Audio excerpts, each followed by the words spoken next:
এর সকালে যে ভিডিওটা আপনাদের সামনে করতে চলেছি সেই ভিডিওটা হচ্ছে ভীষণ গুরুত্বপূর্ণ, ভীষণ ভালো লাগবে। আচ্ছা, আপনারা কি দেখছেন বলুন তো? একটা কাদা ক্ষেত না, একটা জমিকে কেবল কাদা করা হয়েছে, তাই না? কিন্তু এখানে কি আছে আপনি দেখতে পাচ্ছেন? আমি দেখছি ফসল ভরা ধানের ক্ষেত। আপনি কি দেখতে পাচ্ছেন?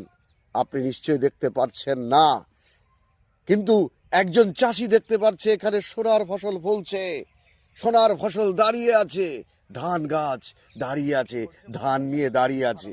দেখতে পাচ্ছেন?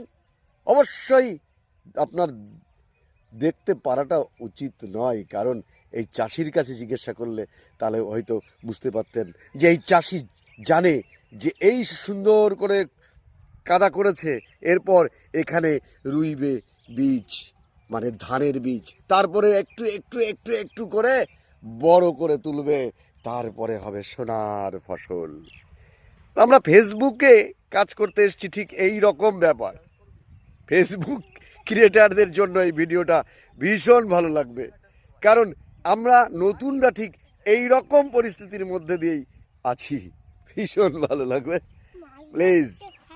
এই রকম ব্যাপার, একজন চাষি যে কতটা কষ্ট করে আপনি না দেখলে ভাবতে পারবেন না। চাষি স্বপ্ন দেখে ফেলেছে, এখানে ধানের মানে বাঁকা ধান দাঁড়িয়ে আছে। ভালো থাকবেন।